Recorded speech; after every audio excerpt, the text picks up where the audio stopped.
যে কোরআন শরীফ এখন ঘরে পড়ে থাকে, মাসকে মাস পড়ি না।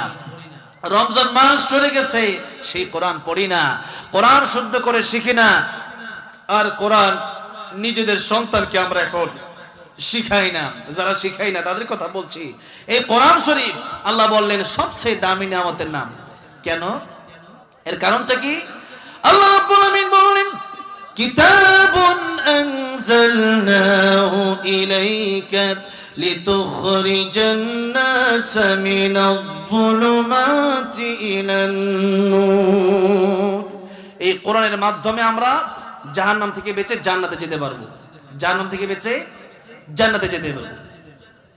আল্লাহ রাব্বুল আমিন আরেক আয়াতের ভিতরে বললেন ফামান যুহজিহা আনিন-নারি ওয়া উদখিলাল জান্নাতা ফাকাদ ফাজ ওয়া মাল হায়াতুদ দুনিয়া ইল্লা মাতাউল গুরুর।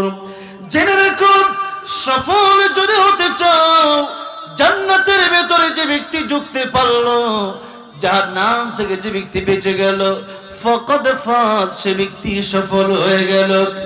আর দুনিয়ার সম্পত্তি আর দুনিয়ার মোহরের ব্যাপারে আল্লাহ রাব্বুল আমিন বলছেন ওয়ামাল হায়াতুদ দুনিয়া ইল্লা মাতাউল গুরুর। এই দুনিয়াটা ধোঁকা ছাড়া আর কিছু না, দুনিয়াটা ধোঁকা ছাড়া আর কিছু না। এরপর আমরা কি কোরআনের জন্য বেশি পাগল, আখিরাতের জন্য বেশি পাগল, না দুনিয়ার জন্য বেশি পাগল? দুনিয়ার জন্য বেশি পাগল। 24 ঘন্টা সময়ের ভিতরে বান্দা 1 ঘন্টা সময় আল্লাহর দেওয়ার জন্য সে তার সময় নাই। তার কি নাই? নামাজ পড়তে ডাকলে সময় নাই, ওয়াজ মাহফিল হচ্ছে সময় নাই, কত কাজ আমার, কত কাজ, কত কাজ আমার, সময় নাই। এই সময় নাই। এখন মরলে বড় সময় আসবে কই থেকে? এখন মরলে বড় সময় আসবে কোন জায়গা থেকে? সময় নিয়ে কোরআন শরীফে একটা সূরা আছে, বলেন তো সেই সূরাটার নাম কি? সূরাতুল আসর। সেই সূরাটার নাম কি? আসর। আল্লাহ সময়ের কসম কেটেছেন। নবীজি বলেছেন ইগতানিম খামসান ক্বাবলা খামসিন, শাবাবাকা ক্বাবলা হারামিক ওয়া সিহহাতাকা ক্বাবলা সাকমিক ওয়া গিনাকা ক্বাবলা ফাকরিক ওয়া ফারাগাকা ক্বাবলা শুগলিক ওয়া হায়াতাকা ক্বাবলা মাউতিক। 5টা সময় চলে যাওয়ার আগে 5টা সময়কে তোমরা গনিমত মনে করো। কয়টা সময়? সময় নাই যে কোন সময় নাই। এই সময় দিল কে? সময় দিল কে? আল্লাহ। আল্লাহ সময় দিছে, আর বান্দা আল্লাহর সময় দেওয়ার মতো সুযোগ পায় না। তাই আল্লাহ ডাক দেখুন, বান্দারে তোরে জীবন তো দিলাম আমি, এরপর আমার নাফরমানি কেমনে করস? আল্লাহ রাব্বুল আমিন সূরা বাকারায় বলেছেন কাইফা তাকফুরুনা বিল্লাহি ওয়া কুনতুম আমওয়াতান ফাআহইয়াকুম সুম্মা ইউমীতুকুম সুম্মা ইউহয়ীকুম সুম্মা ইলাইহি তুরজাউন। এখানে একটা দুইটা শব্দ, দুইটা ছেলে আরবি কথোপকথন করছিল, ঠিক না? আমি এখানে আসার আগে স্টেজে দুইটা ছেলে, একজন জিজ্ঞেস করছিল কাইফা হালুকা ইয়া আখি, মানে হে আমার ভাই কেমন আছেন? কাইফা হালুক, কাইফ মানে কেমন বা কিভাবে, হালুকা তোমার অবস্থা, আখি আমার ভাই, ও আমার ভাই তোমার অবস্থা কি? তা কাইফ মানে কিভাবে বা কেমনে। এখন আল্লাহ বলেন কাইফ, কিভাবে, কেমনে সম্ভব? তাকফুরুনা বিল্লাহ, আমি আল্লাহর সাথে নাফরমানি করো, কিভাবে সম্ভব এটা? কুনতুম আমওয়াতা, তুমি ছিলে মৃত, ফাহিয়াকুম, আমি আল্লাহ তোমাকে জীবন দিয়েছি, সুম্মা ইউমীতুকুম, তোমাকে আবার মরণ দেব, সুম্মা ইউহয়ীকুম, তোমাকে আবার জীবিত করব, সুম্মা ইলাইহি তুরজাউন, জীবিত করার পর সমস্ত হিসাব নিকাশ তোমার কাছ থেকে নেব, আমার কাছেই তোমাকে ফিরে আসতে হবে। যাওয়ার কোনো জায়গা নাই, পালানোর কোনো জায়গা নাই। যার মানে ছিলাম মৃত, আমি আল্লাহ দিলাম জীবন। আর আল্লাহ যদি জীবন না দিত, ওই কোনো কাজ তো দূরের কথা, ওই নেতাই আমরা ডাকতো না, নেতা আমারে রাখবে না, নেত্রী আমারে রাখবে না, বাপে আমারে রাখবে না, মা আমারে রাখবে না, স্ত্রী আমারে ঘরে জায়গা দেবে না, আমার সাথে থাকতে পারবে না, বন্ধু আমার জায়গা দেবে না। যত দ্রুত দাফন করা দ্রুত দাফন করে ফেলো। ঠিক কিনা বলেন? এই রোহটা কি জিনিস কে দেখছেন কোনদিন? আল্লাহর নবীকে প্রশ্ন করা হয়েছিল, আল্লাহ তার জবাব দিয়েছেন ইয়াসআলুনাকা আনির রূহ কুলির রূহু মিন আমরি রাব্বি ওয়া মা উতীতুম মিনাল ইলমি ইল্লা কালিলা। হে নবী, আপনাকে প্রশ্ন করা হয় রূহ কি জিনিস, আপনি বলে দেন রূহ হচ্ছে আল্লাহর হুকুম। এটা তোমরা দেখতে পারবো না, তোমাদের এলেম তোমাদের জ্ঞান খুবই সীমিত। এই রূহ এখন চলে যাবে। এখন আমি স্টেজের ভিতরে আমার মরণ হতে পারে কি পারে না? পারে না? আপনাদের হতে পারে না? আল্লাহর নবী বিশ্ব নবী রাহমাতুল লিল আলামিন বলেছেন, দুনিয়ার মানুষের সময়টা কতক্ষণ? সাহাবায়ে কেরাম রাদিয়াল্লাহু আনহুম আজমাইনদেরকে আল্লাহর নবী প্রশ্ন করেছিলেন, সাহাবায়ে কেরাম কতক্ষণ তোমরা জীবনের গ্যারান্টি দিতে পারো? সাহাবীরা বললেন, ইয়া রাসূলুল্লাহ, আজকে বেঁচে আছি, কালকে বাঁচবো কিনা তার গ্যারান্টি নাই। ইয়া রাসূলুল্লাহ, আশা পেয়েছি, ফজর পাবো কিনা তার গ্যারান্টি নাই।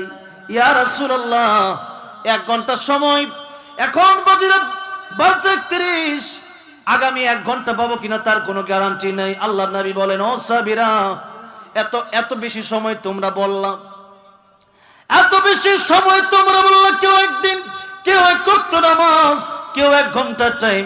ও সাহাবীরা, আমার কাছে মালাকুল মউত আসলে অনুমতি লাগে রে, আমার কাছে মালাকুল মউত আসলে অনুমতির প্রয়োজন আছে।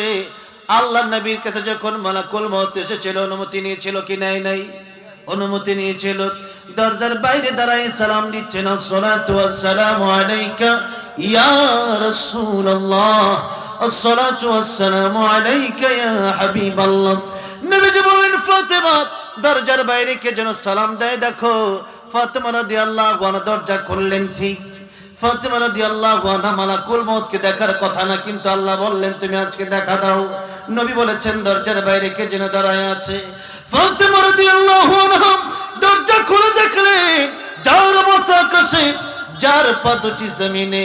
ফাতেমা বললেন, বাবা, এমন লোক মক্কা নগরীতে আমি কোনোদিন দেখি নাই, মদিনাতুল মুনাওয়ারায় আমি কোনোদিন দেখি নাই।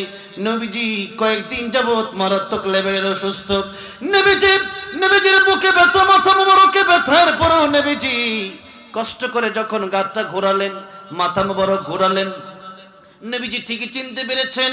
নবীজি বললেন, ফাতেমা, হাযা মালাকুল মাউত। ও মারে, এটাই তো সেই মালাকুল মাউত, যেই মালাকুল মাউত দুনিয়ার সব সাত কর্তনকারী। মা, দরজার ভিতরে তাকে প্রবেশ করতে দাও। অনেক লম্বা চড়া ঘটনা, সেদিকে আমি যাব না।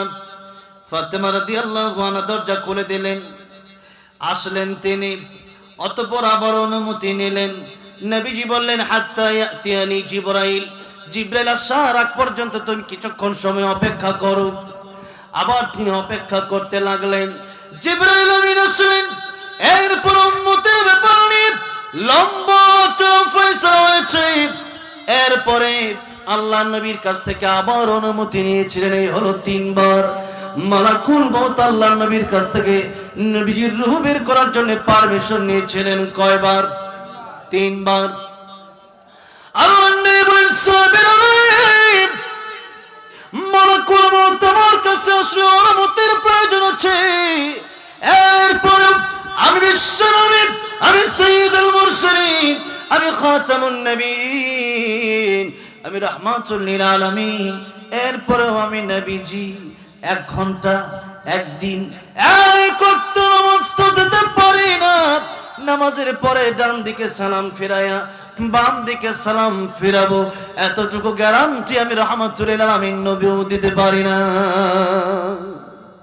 নবীজি নিজে বলছেন, যেই নবী সৃষ্টির শ্রেষ্ঠ, যেই নবীর মরণটা হয়েছে, মালাকুল মউত এসে বলেছে, ইয়া রাসূলুল্লাহ, আপনি বললে আপনার রূহ নিয়ে যাব। আল্লাহ বলেছেন, আপনি না বললে আমি একাই চলে যাব, আপনার রূহ নিয়ে যাবেন। আল্লাহু আকবার। সেই নবী, আল্লাহর পরে যার মর্যাদা, সেই নবী বললেন, সালাম ডান দিকে ফিরায়া বাম দিকে মাথা ঘুরাবো, এতটুকু সময়ও নাই। এতটুকু সময়ের ভিতরে আমি চলে যেতে পারি, আমার গ্যারান্টি নেই। যেই জায়গায় বললেন জীবনের গ্যারান্টি নাই, সেই জায়গায় দুনিয়ার মানুষ শুধু দুনিয়া দুনিয়া দুনিয়া নিয়ে ব্যস্ত।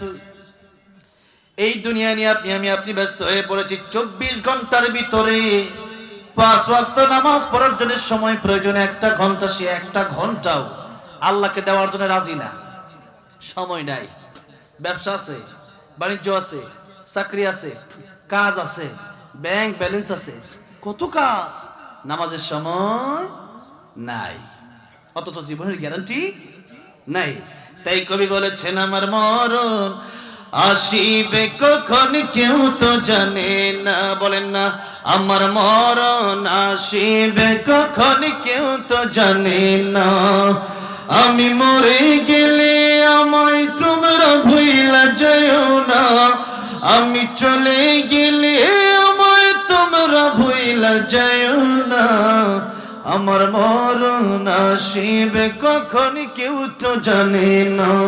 আমার মরণ আসিবে কখন কেউ তো জানে না। এই দুনিয়া চির জীবন থাকার জায়গা না, অন্ধকার কবর যে আমার আসল ঠিকানা। এই দুনিয়া চির জীবন থাকার জায়গা না, অন্ধকার কবর যে আমার আসল ঠিকানা। সবাই রেখে আমায় চলে যাবে, সঙ্গী হবে না। সবাই রেখে আমায় চলে যাবে, সঙ্গী হবে না। আমার মরণ আসিবে কখন কেউ তো জানে না। আমার মরণ আসিবে কখন কেউ তো জানে না। ইদা জালুহুম লা ইস্তাখিরুনা সাআতান ওয়া লা ইস্তাকদিমুন। মালাকুল মউত যখন চলে আসবে, এক পা ঘরে আরেক পা বাইরে, আরেকটা পা ঘরের ভিতরে নেওয়ার মতো সুযোগ না হতে পারে। স্টেজ থেকে হয়তো 1 পা আমি নামিয়ে দিতে পারি, আরেক পা স্টেজে থাকা অবস্থায় আমার মরণটা হয়ে যেতে পারে।